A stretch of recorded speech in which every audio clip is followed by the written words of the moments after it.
Bonjour, bonsoir, chers amis. Nous sommes avec vous pour l'actualité de la journée. Merci de votre présence dans cette émission. Nous sommes aujourd'hui le 3 février 2021, un jour historique, un jour que tout le monde attendait.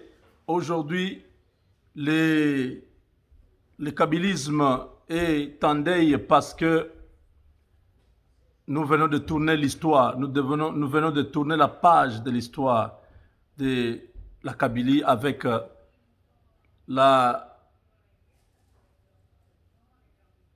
l'élection du nouveau bureau définitif de l'Assemblée nationale.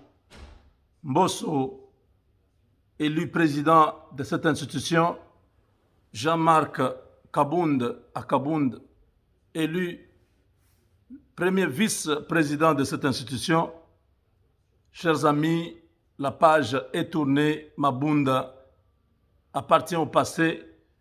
Ceux qui ne croyaient pas, ils peuvent aujourd'hui le savoir. C'est terminé. C'est terminé en République démocratique du Congo. L'Assemblée nationale a un nouveau président, une équipe au grand complet. Et nous pensons que c'était nécessaire pour affirmer que Félix Tshisekedi désormais contrôlait le pays et que tous ceux qui faisaient du bruit encore pour raconter n'importe quoi ne parlaient que derrière la maison. Personne n'avait le courage d'être en face pour parler. Tshisekedi a mis KO ses adversaires. Même ceux qui croyaient faire l'opposition se sont retrouvés obligés de venir travailler avec Félix Tshisekedi. Pourquoi? Parce que faire l'opposition avec l'IDPS, c'est vraiment difficile, très difficile. L'UDPS est spécialiste de l'opposition. Aujourd'hui, ils sont au pouvoir, donc ils ne vont pas vous faciliter la tâche. C'est-à-dire, si vous entrez dans l'opposition, c'est pour disparaître. Vous ne serez pas opposant. Vous allez disparaître. Un opposant vit de la contradiction. Chaque fois que le président s'éloigne de ce qu'il avait dit, ils le reprennent. Pour dire, voilà, il nous a menti, il avait promis des choses, regardez ce qu'il fait. Vous voyez? Un opposant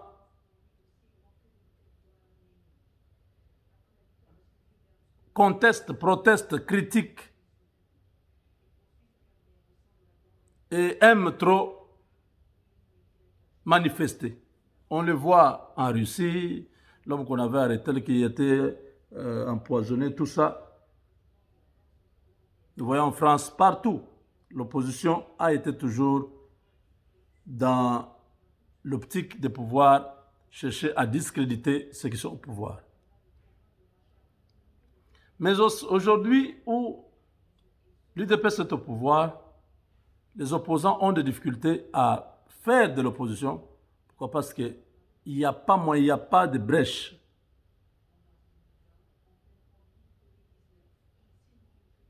L'UDPS n'ouvre pas de brèche pour que les autres profitent et commencent à faire du bruit.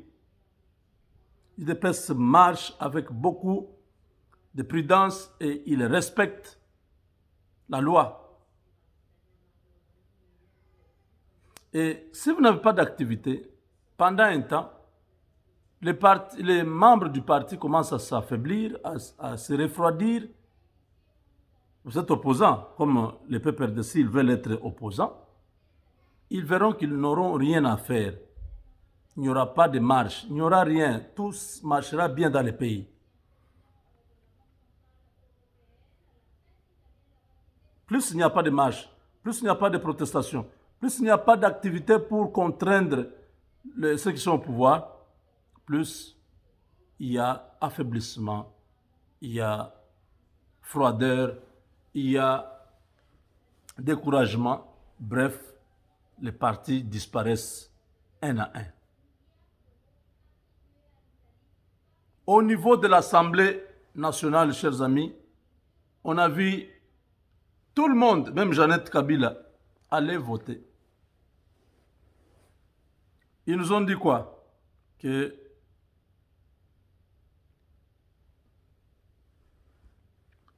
quand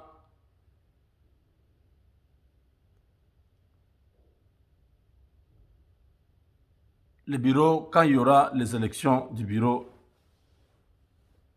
définitif, vous allez voir, le FCC va récupérer les choses. On a attendu. On a attendu. On n'a rien vu. C'est pas facile. Ce n'est pas facile. Ce que Kabila vit aujourd'hui, il n'avait pas vu cela venir il y a 2 ans. Jean-Marc Kabound avoir 365 voix dans une assemblée de 500 députés. C'est vous dire que le pays, la majorité a basculé.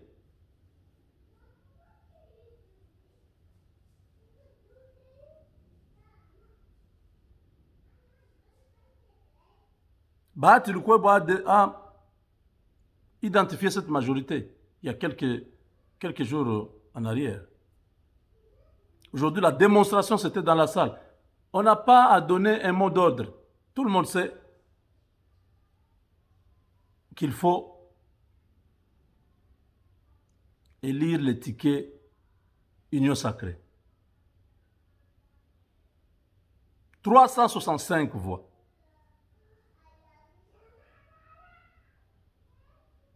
Les mêmes personnes qui croyaient que Jean-Marc a été humilié quand il a été destitué, c'était tout dans la même salle. Au même endroit où il a été destitué, c'est le même endroit où aujourd'hui il est réélu. Mais la présidente, elle, a disparu. Jean-Marc Kabound est revenu aux affaires.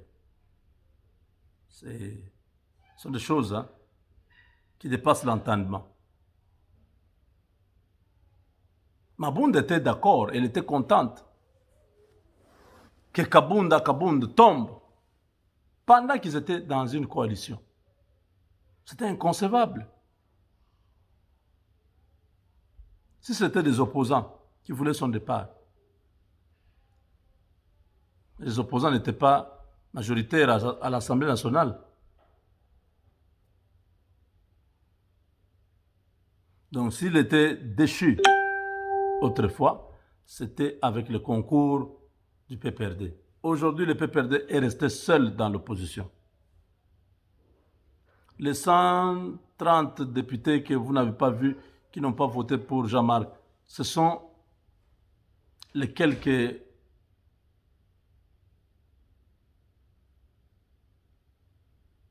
députés qui sont de l'aile dure de la Kabylie. Les gens comme comment on appelle, Mouilania, les Kabange, Félix Kabange, ce groupe-là, oui. Eux, ils ont dit, nous, on ne marche pas avec Tshisekedi. Ils ont décidé, c'est leur volonté. Ce n'est pas un problème. Mais, au moins,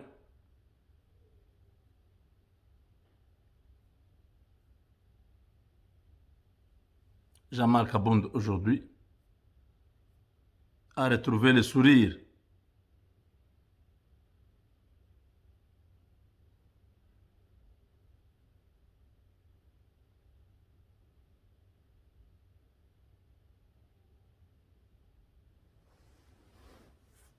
Voilà.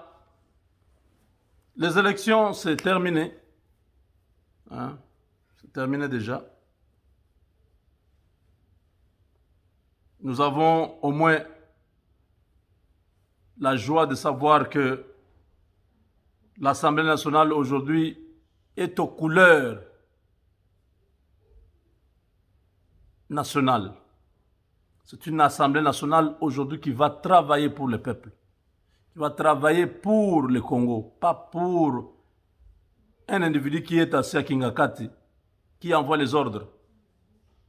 Aujourd'hui, quand vous allez partir, il faut faire ceci. Les dictats. Les députés ne faisaient pas ce qu'ils voulaient, mais ils étaient contraints à suivre ce qu'on leur a dit.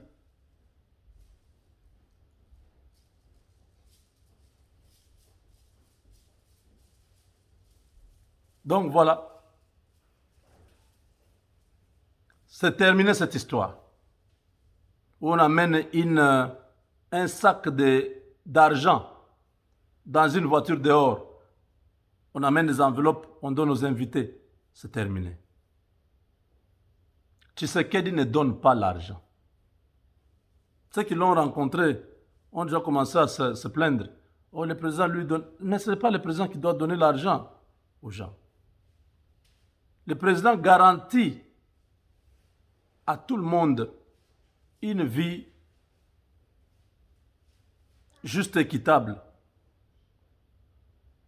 Le président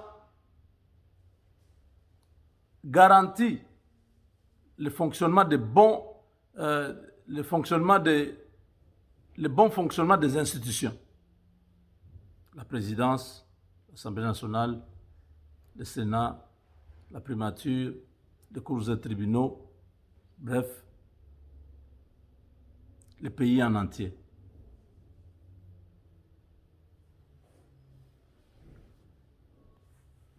Félix Tshisekedi, il va méthodiquement. Le Sénat est prochain. On a fini avec l'Assemblée nationale.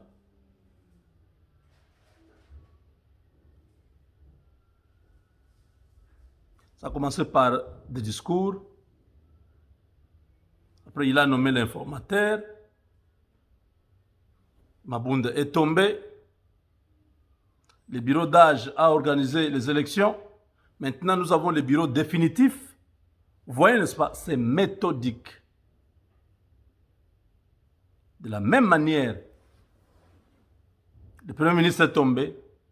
Nous avons un qui est encore en train de passer des derniers moments. C'est le Sénat. Parce que maintenant, au niveau de l'Assemblée nationale, on a fini. On connaît déjà le bureau peut siéger au complet. Hein? Les rapporteurs, les trésoriers, plutôt les caissiers, tous peuvent maintenant faire le travail pour nous aider à enlever facilement les immunités des ministres, de tous ces gens de Kabila et les arrêter. Il faut arrêter tous ces gens. Les gens disent, mais mon cher, mais comment vous êtes toujours, vous voulez qu'on arrête les gens? Est-ce qu'il n'y a pas une autre façon de faire? Je dis, non, il n'y a pas une autre façon de faire les choses. Dans toutes les démocraties du monde, nous voyons quand un ministre a détourné, quand un haut responsable a fait quelque chose qui n'est pas réglementé, il démissionne. Il démissionne. Et ça n'existe pas chez nous. Les gens prennent l'argent de l'État, les gens font ce qu'ils veulent, et au-delà de ça, on nous demande que nous puissions trouver une autre solution. Quelqu'un qui est venu chez vous, qui vous a pris la télévision, qui vous a pris les chaises, qui vous a pris tout.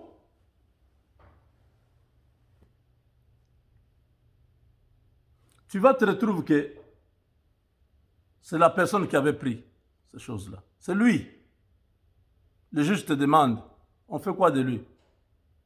Quelqu'un te souffle et dit non, laisse-le seulement partir.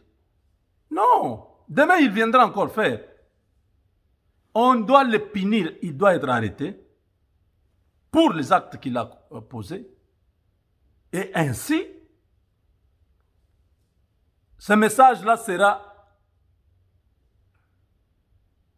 vulgarisé. Personne ne viendra encore chez vous prendre votre télévision, vos chaises. Ils vont dire, ah, faites attention, vous allez chez lui prendre les choses. Vous aurez la police, vous aurez la justice. On va vous arrêter.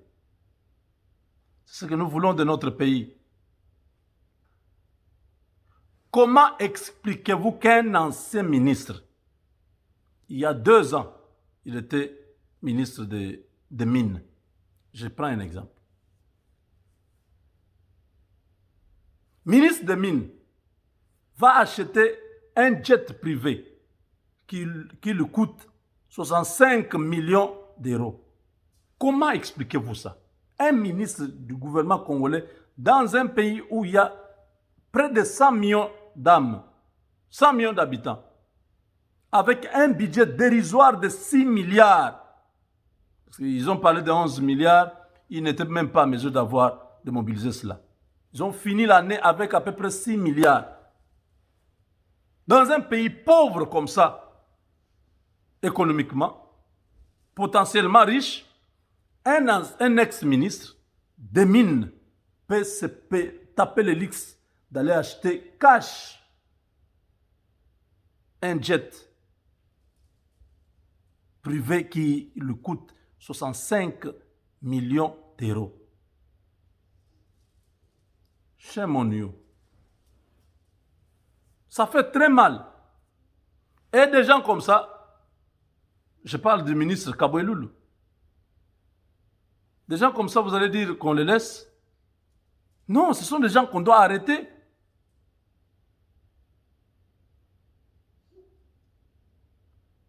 Le type de Matata Pogno.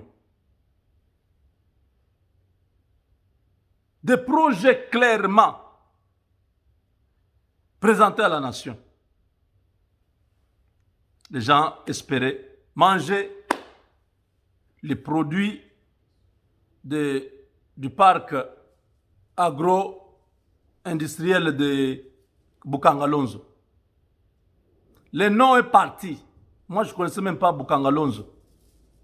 J'ai connu le nom Bukangalonzo à travers ce projet agricole. Où est l'impact de ce projet? Qui a bénéficié de ce projet? Ce sont des gens qui ont pris l'argent, qui ont empoché. On ne va pas laisser ces gens-là se volatiliser comme ça avec l'argent du contribuable congolais. Ce sont des gens qui doivent être arrêtés.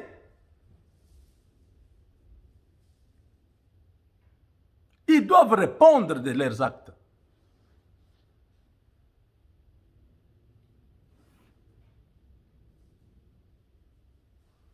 Un ministre du gouvernement actuel, le gouvernement démissionnaire de Ilunkamba, a tenté hier de corrompre l'inspecteur général des finances avec 50 000 $. 50 000 $ pour qu'il puisse enlever son nom sur la liste des ministres qui doivent être audités.